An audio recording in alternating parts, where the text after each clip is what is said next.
അയാൾ emotionally matured ആണ്. ചില വ്യക്തികളെക്കുറിച്ച് നമ്മൾ ഈ ഒരു അഭിപ്രായം പറയാറില്ലേ? എന്താണ് ഇമോഷണൽ മെച്യൂരിറ്റി?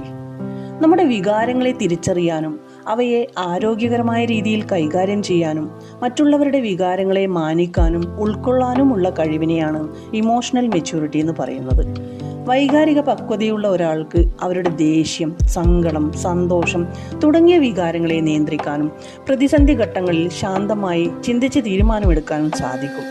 അവർ സ്വന്തം തെറ്റുകൾ അംഗീകരിക്കാനും വിമർശനങ്ങളെ ക്രിയാത്മകമായി ഉൾക്കൊള്ളാനും മറ്റുള്ളവരോട് സഹാനുഭൂതിയോടെ പെരുമാറാനും കഴിവുള്ളവരായിരിക്കും. ജീവിതത്തിലെ വെല്ലുവിളികളെ നേരിടുമ്പോൾ വികാരങ്ങൾക്ക് അടിമപ്പെടാതെ യുക്തിപരമായി ചിന്തിച്ച് മുന്നോട്ടു പോകാൻ ഇതവരെ സഹായിക്കുന്നു. വൈകാരിക പക്വത ഒരു വ്യക്തിക്ക് ഒറ്റ രാത്രി കൊണ്ട് ലഭിക്കുന്ന ഒന്നല്ല. നമുക്കും ഈ വൈകാരിക പക്വത നേടിയെടുക്കാം. അതിനുള്ള ചില വഴികളിതാ. നമ്മളെ സ്വയം തിരിച്ചറിയുക, അതാണ് ആദ്യത്തെ വഴി. നമ്മുടെ വികാരങ്ങളെ മനസ്സിലാക്കാൻ ശ്രമിക്കുക. എപ്പോഴാണ് നമുക്ക് ദേഷ്യം, സങ്കടം, സന്തോഷം, നിരാശ തുടങ്ങിയ വികാരങ്ങൾ ഉണ്ടാകുന്നത്? ഈ വികാരങ്ങൾ നമ്മളെ എങ്ങനെയാണ് ബാധിക്കുന്നത്? ഈ ചോദ്യങ്ങൾക്ക് ഉത്തരം കണ്ടെത്തുമ്പോൾ നമ്മുടെ വികാരങ്ങളെക്കുറിച്ച് നമുക്ക് കൂടുതൽ വ്യക്തമായ ധാരണ ലഭിക്കും.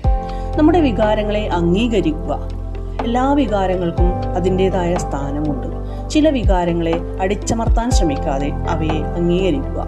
ദേഷ്യം വരുമ്പോൾ ദേഷ്യം വന്നു എന്ന് മനസ്സിലാക്കുക. സങ്കടം വരുമ്പോൾ അത് സങ്കടമാണെന്ന് സ്വയം സമ്മതിക്കുക.